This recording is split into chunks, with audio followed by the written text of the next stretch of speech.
Bueno, un saludo a todos los presentes y a todas las personas que puedan visualizar. El día de hoy estamos en compañía de la abogada especialista Tatiana Rocío Peña Trujillo. Muchas gracias por aceptar nuestra invitación y por brindarnos un poco de su tiempo. No, gracias a ustedes por permitirme este espacio. Bueno, antes de comenzar la grabación, tuvimos la oportunidad de hablar con usted y conocerlo un poco más, pero nos interesa que se presente ante todas aquellas personas que no la conocen, que quieren saber quién es la abogada Tatiana Peña. Bueno, mi nombre es Tatiana Rocío Peña Trujillo. Nací en el departamento de Santander, en la ciudad de Bucaramanga, en el año 80. Terminé mis estudios de bachillerato en el Colegio Santa Ana.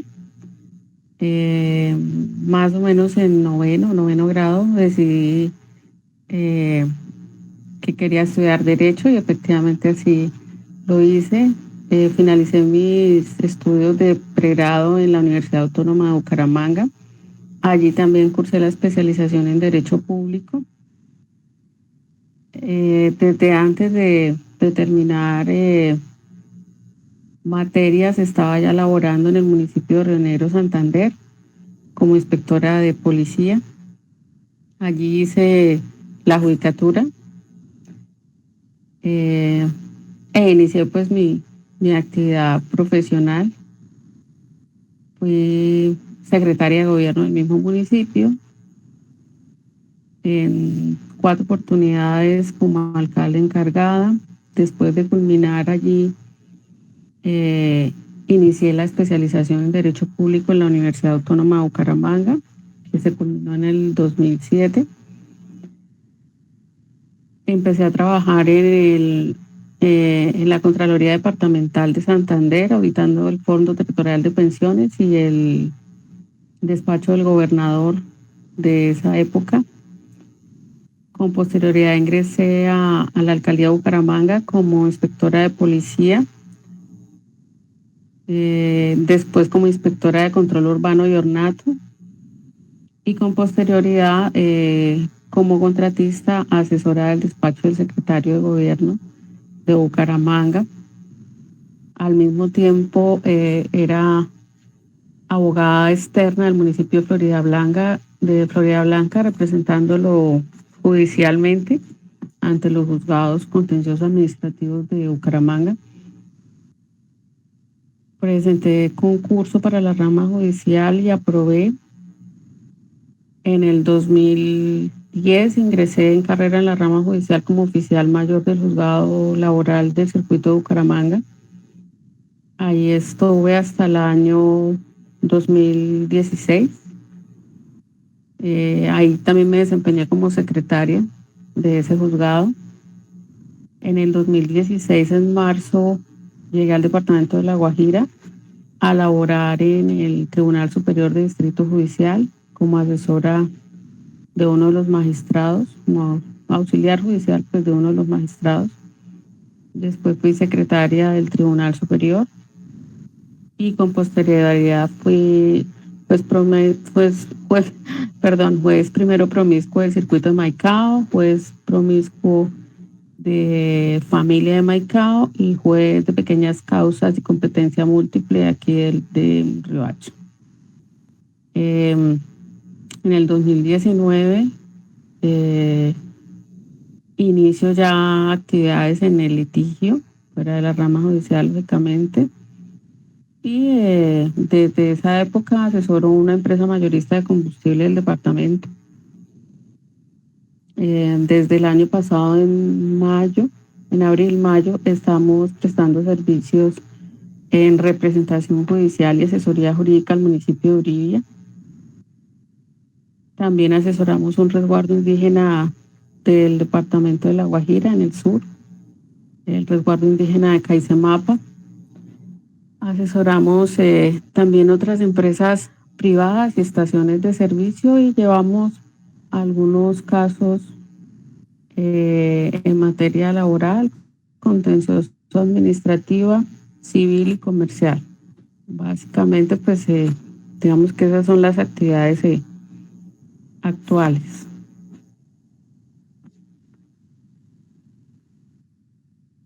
Abogada, usted ha dicho pues un montón de cargos que usted ha tenido y quisiera preguntarle yo, ¿cuántos años usted se ha pues encargado de ocupar su profesión como tal? Pues ha tenido diferentes cargos, pues, y no ha sido siempre como, sobre todo, podamos decirlo, litigando. Usted basado en su currículo profesional, como ¿cuánto tiempo ha durado usted? Bueno, mira, yo me gradué en el 2005, estamos en el 2021. Estaba ya laborando antes de concluir la carrera, es decir, como en el 9º semestre y 10º semestre de Derecho ya estaba yo laborando al tiempo que estaba terminando materias, pero pues como la experiencia empieza a correr es a partir de la terminación de materias, pues vamos a ser un poco precisos y creo que castigando un poco los tiempos en que se ha cesado un poco en la actividad, digamos que son como 13 años o 14 años continuos de ejercicio profesional, te repito, en el sector público y en el sector privado, desempeñándome o bien como empleada o como funcionaria pública o como contratista.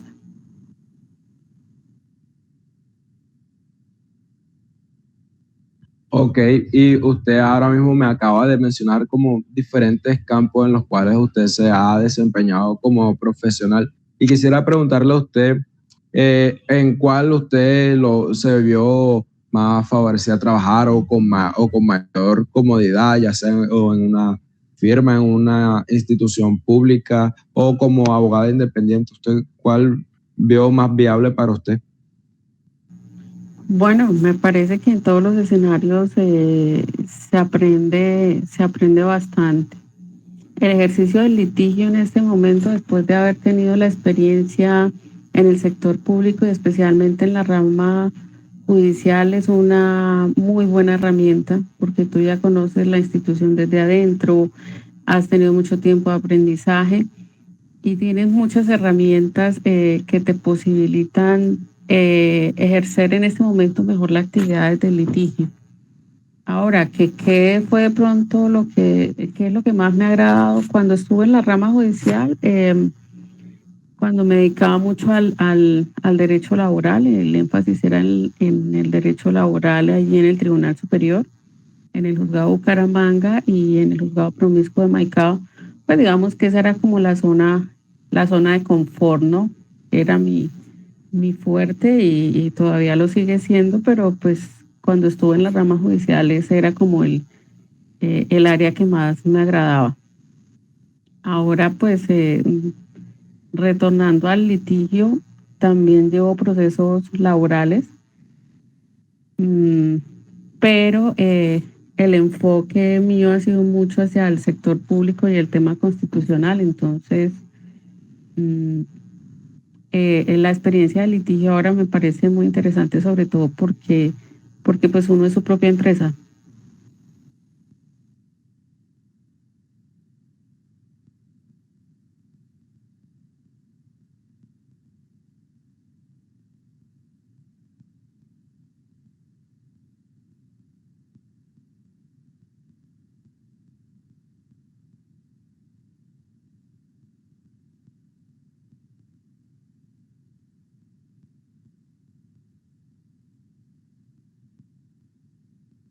Disculpe por haberme ausentado en ese pequeño momento, es que tuve aquí un problema. Pero bueno, le daré el paso a otro compañero por si acaso tiene otra inquietud, otra duda.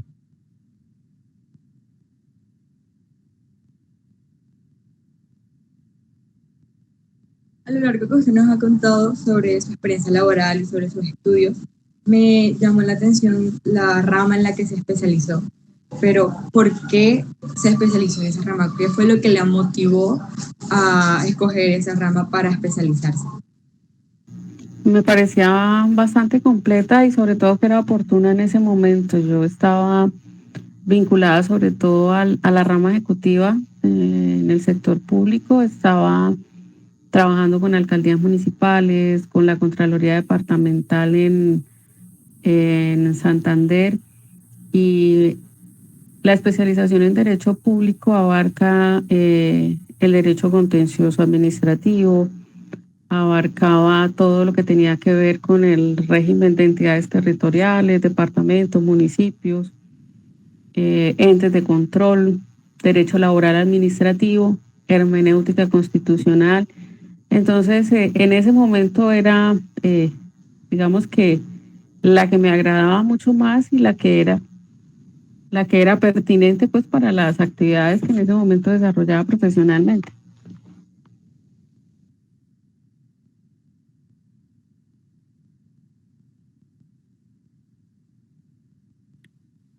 Bueno, yo quisiera preguntarle, pues, ¿cuál ha sido el reto más grande al que usted se ha enfrentado en su calidad de abogada?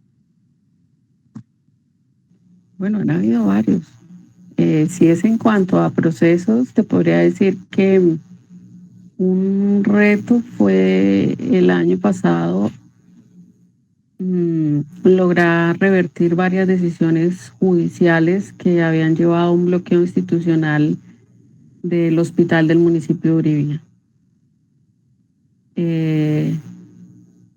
Fue necesario presentar una acción de tutela ante la Corte Suprema de Justicia, en donde se discutían decisiones del Tribunal Superior de este distrito judicial.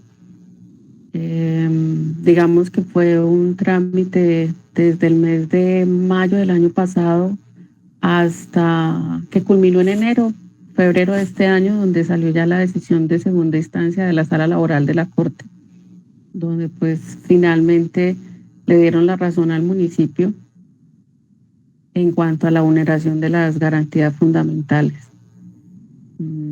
Digamos que ese fue un reto particular.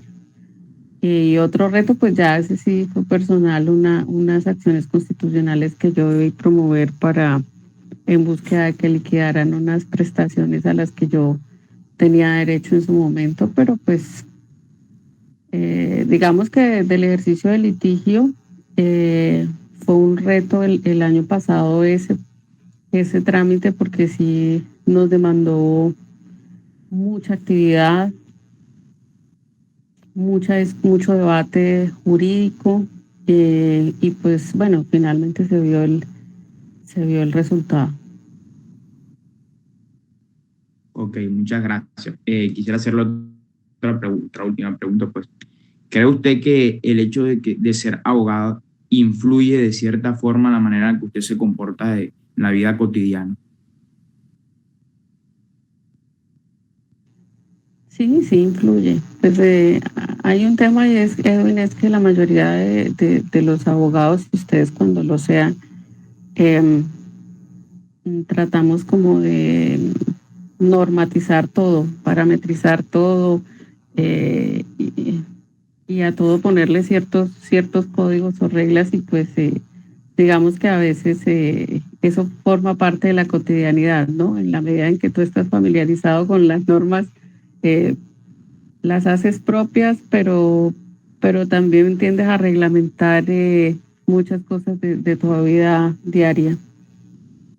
Pero pues el hecho de ser abogados no quita lo ser humano que tenemos, solamente que quizás se nos exige más por el simple hecho de conocer un poco más allá de la norma y de estar tan familiarizados. Entonces pienso que nos da una mayor carga como ciudadanos. Ok, le agradezco mucho por responder a mis preguntas y le doy la oportunidad ya a otros compañeros.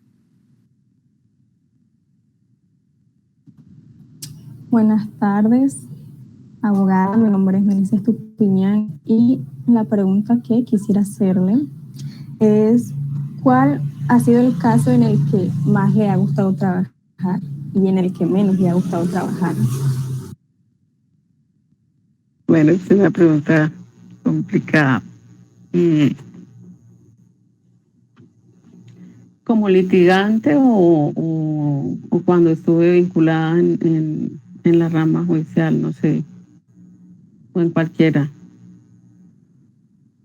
En cualquiera de las dos, si quieren. Bueno, pienso que más que un caso complicado, fue un caso triste que tuve dos casos tristes que tuve cuando fui juez promiscuo de Maicao.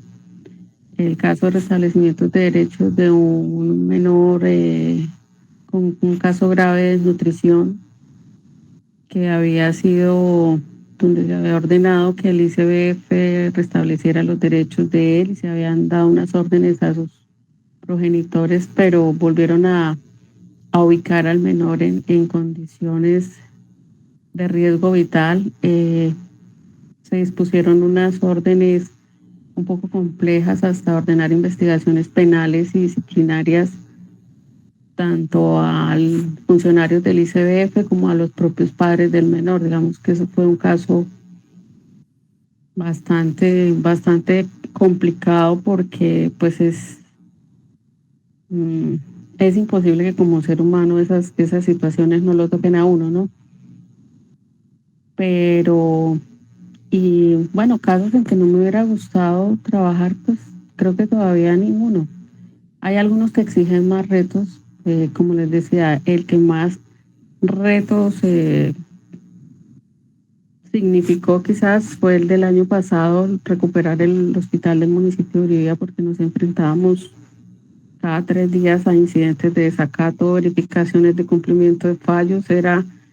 Era una confrontación jurídica de todas las semanas, entonces más que incómodo es desgastante, ¿no? Entonces es desgastante estar teniendo la razón y estarlo diciendo 1, 2, 3, 4, bueno, hasta por 8 meses, pero al final digamos que vale la pena o ha valido la pena el esfuerzo. Entonces, los casos que significan mayores retos, pienso que son los que profesionalmente más aportan, en cuanto a técnica, en cuanto a paciencia, en cuanto a método para saber llevar cada proceso.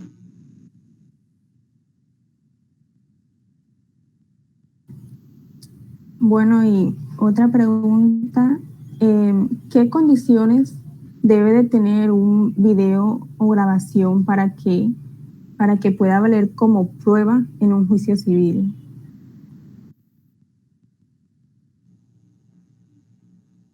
Bueno, la prueba o el video es válido siempre y cuando no vulnere ninguna clase de garantía fundamental. Vamos a pensarlo de esta manera. Si vulnera el derecho a la intimidad y no está autorizado por la persona, sería una prueba ilegal. Si es una prueba ilegal, tú no la puedes exponer o presentar en juicio. Otra cosa es que la víctima o el afectado la valide o permita exponerla. En ese caso, sí es posible, pero de lo contrario no. Vamos a suponer que están en un proceso de familia donde hay una infidelidad y uno de los cónyuges imputa la causal, pero presenta un video de su pareja teniendo intimidad con un tercero. ¿La prueba cómo sería? ¿Qué está mostrando? Pues está afectando de todas maneras su derecho a la intimidad, ¿cierto? Y no podría exponerse como prueba válida en el proceso. ¿Por qué? Porque se vulnera una garantía fundamental. De hecho, hay una norma en el Código General del Proceso, no lo tengo aquí, que dice expresamente que es nula la prueba que se aporte con violación a las garantías fundamentales. Entonces, en ese escenario, pues no sería válida. Otra cosa es la convalidación de algunas pruebas, llámese videos o grabaciones, con anuencia de la persona que fue grabada. Allí lo que hacen es validar la prueba.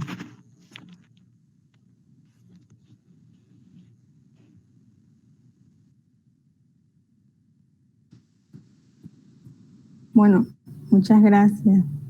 Le doy el paso a Vanessa. mi siguiente compañero.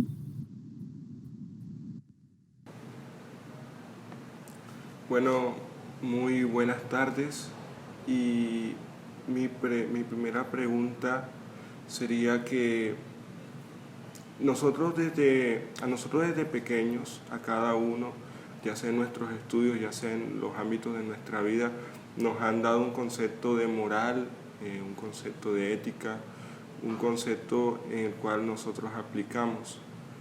Mi pregunta es, ¿alguna vez, le ha correspondido un caso en el que ha atentado contra su concepto de moral? O, para ser más específicos, ¿alguna vez se ha cuestionado su concepto de justicia en algún caso al momento de justificar algo que se considera completamente injustificable? Bueno, digamos que moral y derecho, pues para ir respondiendo, porque son como tres preguntas en una. Moral y derecho pues siempre han estado ligados a lo largo de su historia, ¿no?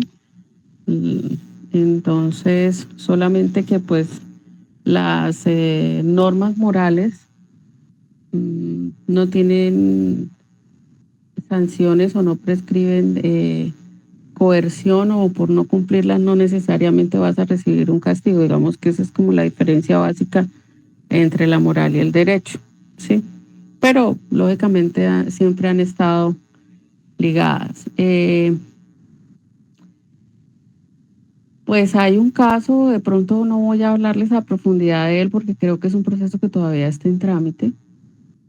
No alcancé yo a dejarlo decidido, de pronto pues ya puede tener sentencia de primera instancia. Se trataba de un homicidio, una menor de edad ultima a su pareja. Lógicamente ella se le procesó, se le estaba procesando por el homicidio de él con las normas especiales de la 1098, que es todo el sistema penal para adolescentes. Pero resulta que en la historia, porque allí a los menores se les hace una intervención psicosocial, es decir, el ICBF entra a hacerle una valoración interdisciplinaria con sus psicólogos, trabajador social, o sea, se hace un estudio de qué ha pasado en la vida de ese chico para poder entender el porqué de la conducta, ¿cierto? O para saber además qué restablecimiento de derechos se le deben hacer. Ejemplo, si no está afiliado a Seguridad Social en salud, pues hay que vincularlo, a pesar de que haya cometido el delito que haya cometido. Entonces, digamos que lo primero que uno observa pues es la vulneración de una norma que implica pues una sanción, lógicamente, y pues que en efecto hubo un fallecido, ¿cierto? Entonces lo primero que uno dice, pues sí, merece la sanción, pero si tú vas a la historia, resulta que la víctima la maltrataba y la golpeaba casi 2 o 3 veces por semana. La chica era una menor de edad que a la vez que su pareja consumían sustancias alucinógenas. La chica había sido accedida cuando tenía 14 años de edad, había vivido toda su vida en condiciones muy precarias y cuando estaba en el trámite del proceso estaba embarazada de la víctima. Entonces digamos que son unos casos límite donde tú dices, bueno, si infringió la norma, efectivamente hay que sancionarla, pero hay que ver la historia detrás de, ¿cierto? Entonces eso lo pone a uno no en la aplicación mecánica de la norma, sino en entender todas las causas que la llevaron e incluso establecer si hubo alguna causal. Pues legítima defensa allí no había, pero sí por lo menos había una causal para atenuar la conducta en el caso de ella. pero más que eso, la exigencia al Estado de la intervención de ella, del menor que venía en camino y del futuro, porque pues ellos no pueden durar hasta más de los 21 años con pues purgando sus sanciones, porque allí no son penas sino son sanciones. Entonces, es que tan efectivo ha podido ser el Estado a través de sus entidades para evitar ponerla en esa circunstancia o evitar que continúe en circunstancias similares. Entonces, allí es como el límite y hasta dónde pues el funcionario puede llegar hasta el punto de dar unas órdenes, pero puede quedarse corto, puede ser que las entidades como el bienestar familiar, que es el que tiene ese rol, omita cumplir con sus deberes, o finalmente que el menor o el chico o la chica no quiera entrar en los procesos de resocialización. Pero sin embargo, pues en el marco de las funciones que uno tenga, debe hacer todo lo que esté en la posibilidad para lograr no solamente que se cumpla con esa sanción, sino que pueda restablecerse en su vida, porque se trata de, pues, de menores de edad o de jóvenes que pues todavía pueden recomponerse, ¿no? Creo que ese sería uno de esos ejemplos. Bueno, muchas gracias. Y mi segunda pregunta sería, sabemos que el derecho es una carrera de muchos debates, de muchas confrontaciones con algunas personas que de pronto no estén de acuerdo con eso. ¿Alguna vez ha tenido algún debate o alguna confrontación fuerte con algún prójimo o con algún tercero, con alguna persona? Sí, digamos que a veces en los procesos se dan esos escenarios, pero hay momentos en que no. Una cosa es el sano debate jurídico que pues en todo trámite, en todo proceso se lleva y es lo normal, es lo ordinario, pero uno no debe hacer los casos propios para enfrascarse en discusiones que no tienen sentido. Allí tiene que ver muchísimo la madurez personal y profesional al momento de asumir los casos, estés donde estés, si estás como funcionario o si estás como litigante o si representas una entidad pública, porque pues finalmente es un debate jurídico, se trata de presentar los mejores y reales argumentos que puedan convencer al, y pues en razón a ellos tomarán una decisión administrativa, una decisión judicial, en fin, pero pues es bueno el ejercicio de debatir, por supuesto, y de eso tiene muchísimo el derecho. Pero otra cosa es el enfrentamiento personal a raíz de que no estemos de acuerdo en puntos jurídicos. No, no estamos de acuerdo en lo jurídico, perfecto, eso puede pasar, pero no tengo por qué llevar las cosas pues al terreno personal, porque pues eso pues no aporta nada para el derecho, porque no te va a aportar, te va a volver el caso pesado, fastidioso, y no se trata de eso. Y esto tiene que ver mucho, repito, el tema de la madurez personal y profesional. No todos los que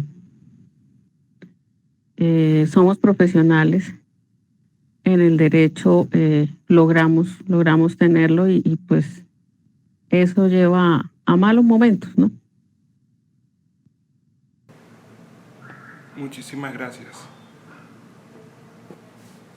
Con gusto. Yo no les puedo preguntar, ¿cierto? Claro, claro que puede. Bueno, ¿y por qué se decidieron por derecho? Así cortico cada uno.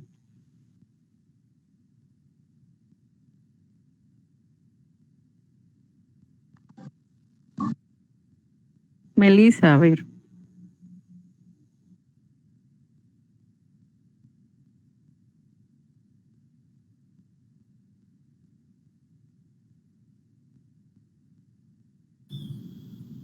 Bueno, no sé si aquí mis compañeros recuerdan que nuestra profesora de cátedra nos preguntó por qué habíamos escogido Derecho, pero yo no tenía pensado estudiar Derecho, yo quería lenguas, con énfasis en inglés porque me gustan los idiomas, pero eso no estaba en la Universidad Uniguajira. Entonces, pues me fui por Derecho, porque mami también quiere una abogada en la familia, casi todas son profesoras aquí. Así que, sí. Y hasta ahora todo bien, no está tan mal.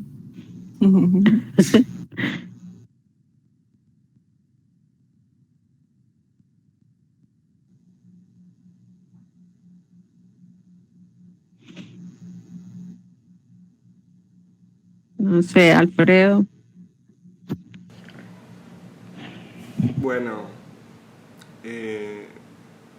yo soy una persona pues que siempre desde pequeño, no sé si desde primario o algo, me gustaron mucho las ciencias sociales, más en diferentes áreas pues. Y no sé, siempre como que he tenido como el deseo de velar por una persona, de ayudar, de servir, y pienso que de todas las carreras que tenía o algo, esa fue una que me gustó mucho, me gustó su temática, me gustó porque tiene mucho que ver también con las situaciones del país. Siempre me ha gustado estar atento de todas las cuestiones políticas, de todas las cuestiones sociales que estamos viviendo. Entonces, pienso que es una materia que no sé, se apega mucho a los requisitos, si se podría decir, que yo tenía para estudiar. Bueno, mire, fíjense que la carrera que están estudiando, a pesar de que van en el primer semestre, es una profesión supremamente versátil. Pueden dedicarse al sector público, pueden litigar, pueden ser asesores, consultores, entrar a la carrera diplomática. ¿Qué más les puedo decir yo? Tener su propia empresa, pero digamos que los escenarios del derecho son bastante amplios y en mucho depende de las líneas que cada uno vaya descubriendo en la carrera, que son como las que más les agradan o en las que más facilidad tienen para desenvolverse, porque también lo van a ir descubriendo en la carrera. Va a haber áreas del derecho que quizás no les guste. A la mayoría de los abogados no nos gusta el tributario, pero los que se dedican a derecho tributario les va supremamente bien. Pero si tú ves, no muchos lo estudian. Y así, tienen una carrera muy buena, muy importante, que deben aprovecharla, ¿no? Al máximo. En la lectura es fundamental, eso sí. No ahorita, siempre. Porque, pues, lo malo del que tiene el tema legal en Colombia es que permanentemente se está regulando todo.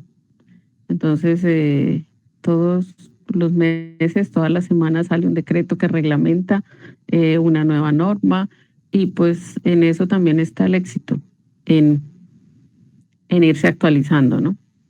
Entonces, bueno, yo los felicito por formar parte del grupo de jóvenes del país que pueden formarse, que pueden acceder a la educación superior y que han elegido pues esta carrera.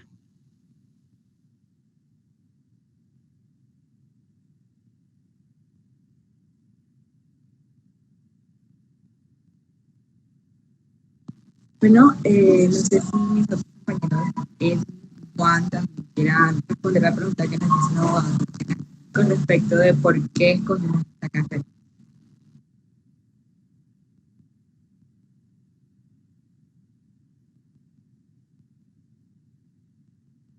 Bueno, en respuesta a esa pregunta, lo mío comenzó más desde un punto infantil al principio, porque yo cuando estaba en tercero de primaria, yo, yo no sé por qué razón o motivo yo lo decía, pero yo decía desde pequeño, yo quiero ser abogado. Yo sí, yo lo decía con la mayor inocencia del mundo, yo no sabía ni siquiera qué hacía un abogado.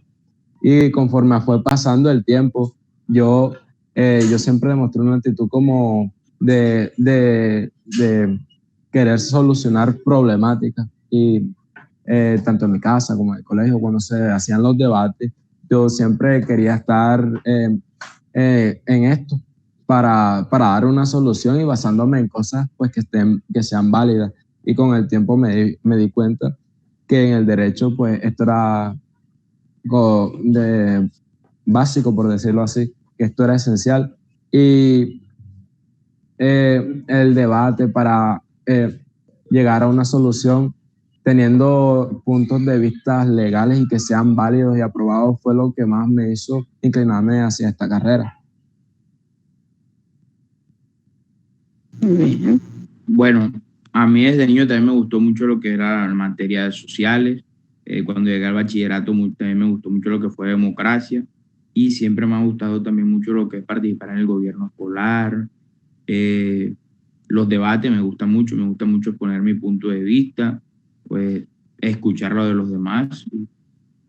Y no, pues mi hermano también fue abogado y cuando lo veía trabajar, lo veía estudiando algunos temas, había muchos temas que me llamaban la atención, entonces por eso al final decidirme por lo que fue el derecho.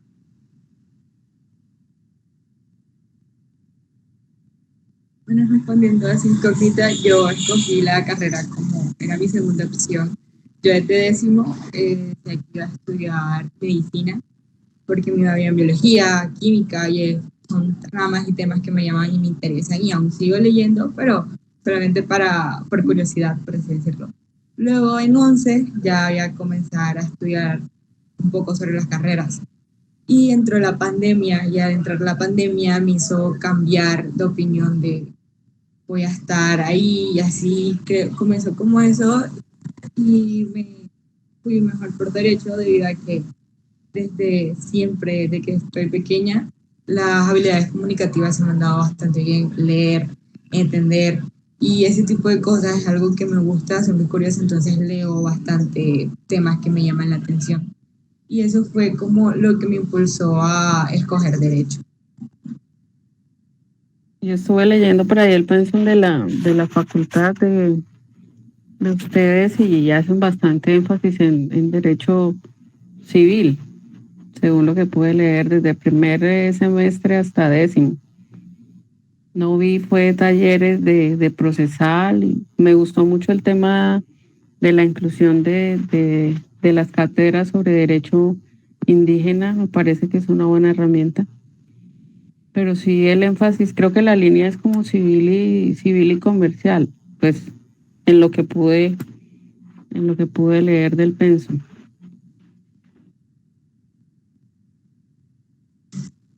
Por último, nos interesaría saber qué consejo le daría usted a jóvenes como nosotros que apenas estamos iniciando la carrera de Derecho.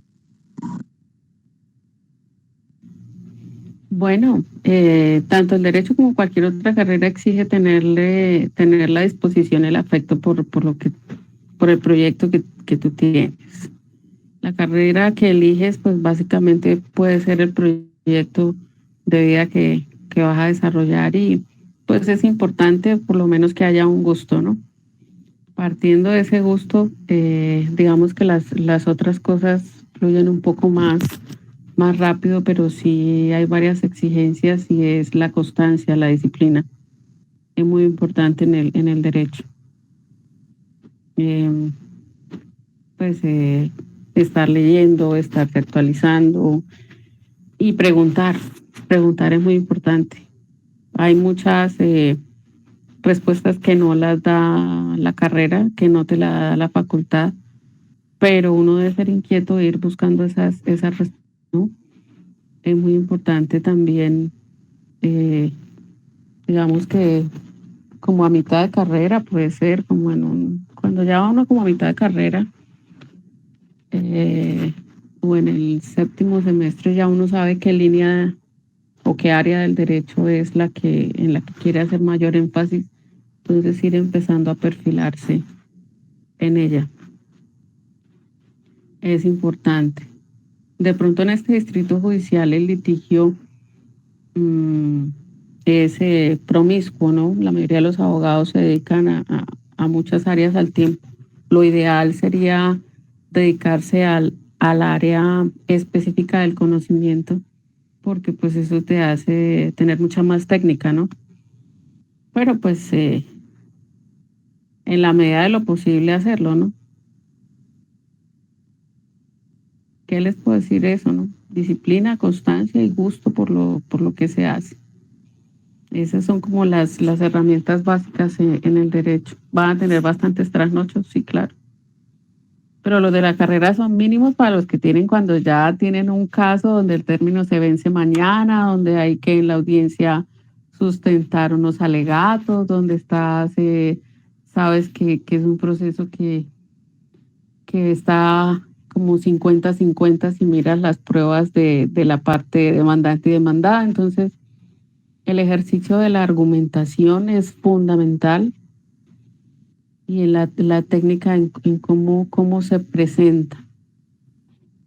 Entonces, pues, esas son cosas las que se va puliendo uno en la carrera, pero especialmente cuando termina, cuando ya sale a desempeñarse como funcionario, cuando apruebas un concurso y entras también en el sector público, o cuando definitivamente decides que haces tu propia empresa y litigas o te vuelves asesor o consultor. Entonces, pues eso, constancia, disciplina y querer la carrera. Y aprovechar la posibilidad que tienen, les repito, de acceder a la educación superior, porque pues no todos tienen esa posibilidad y de verdad que quienes eligen formarse académicamente hay que apoyarlos y tienen que entender que la responsabilidad del conocimiento no está solamente en que yo aprendo, sino para qué sirve y en qué soy útil como ser humano, como miembro de una sociedad. Más allá pues de que si es una profesión que tiene que generar un lucro y darme una estabilidad económica, pues también tiene que tener otros fines útiles. Eso lo puedo decir. Bueno, muchas gracias por su palabra. Todos los que nos dio los tendremos bastante en cuenta.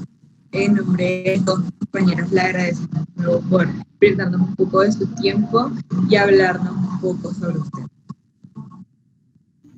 Con mucho gusto. Gracias a ustedes por la oportunidad.